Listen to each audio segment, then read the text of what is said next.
All right, today we're diving into something pretty special, lemon balm. It's this amazing herb with a history that stretches back literally thousands of years, but it also has some seriously cool uses for our modern lives. It's this perfect blend of ancient wisdom and current wellness, so let's get into it.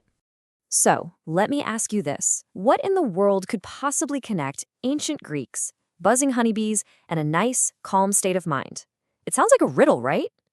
Well, believe it or not, the answer is a single plant. And that one connection is going to tie together everything we talk about today. And here it is, lemon balm, or if you want to get scientific, Melissa officinalis. Now, it is part of the mint family, but it's got its own unique personality. For more than 2,000 years, people have turned to this plant for its really gentle, calming, and just uplifting vibe. So, why do we call it the honeybee's herb? Well, way back when, the ancient Greeks and Romans noticed something pretty cool. Bees absolutely love this plant.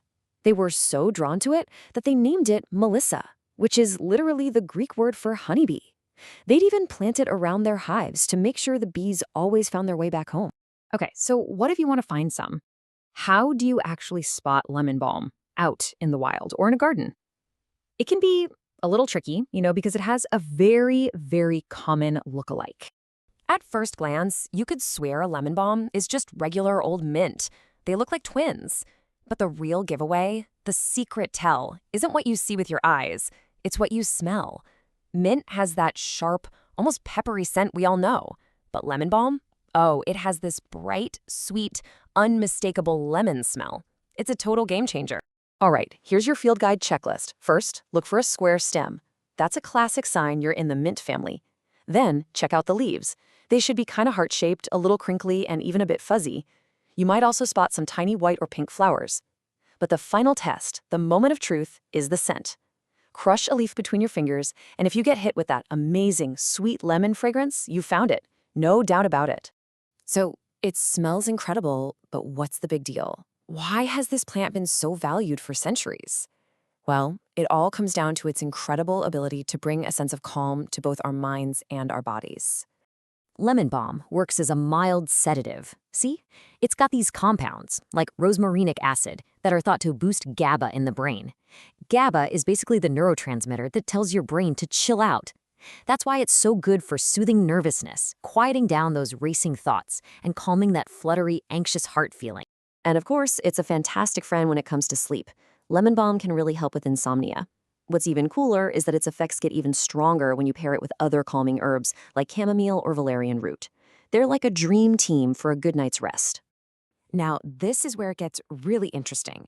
It's not just about knocking you out or slowing you down.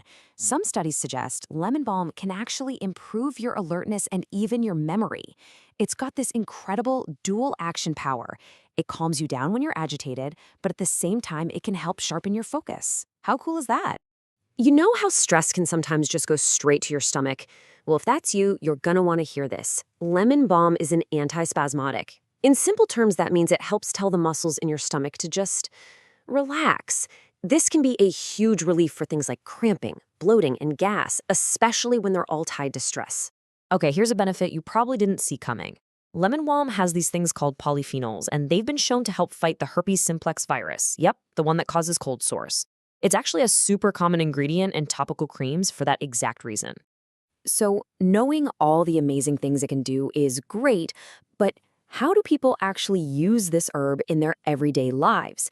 Let's take a look at some of the most popular ways to bring a little lemon balm into your world.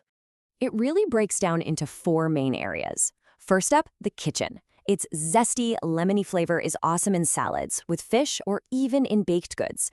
Second, probably the most famous way, is as a tea. A warm cup of that sunny infusion is just perfect for winding down. Third, you can use it topically, infused in oils or salves for things like cold sores, or even as an insect repellent. And finally, there's aromatherapy, where the essential oil is used to just lift your spirits and brighten your mood. But before we finish up, we have to talk about something really, really important, a crucial safety note. Because while lemon balm is generally safe for most people, it's definitely not for everyone, and this is something you need to know. I'm going to read this next part directly to you, word for word, because it is that critical. It says, lemon balm may interfere with thyroid medications. Always consult a doctor if you have a thyroid condition. The reason is that it can mess with certain thyroid hormones. So if you have any kind of thyroid condition, please, you must talk to your doctor before you even think about using. So, we'll leave you with this to think about. From an ancient herb that guided honeybees home to a modern remedy for stress and anxiety, lemon balm has been on quite a journey. So the real question is, how might this 2,000-year-old honeybee herb find a place in your modern life?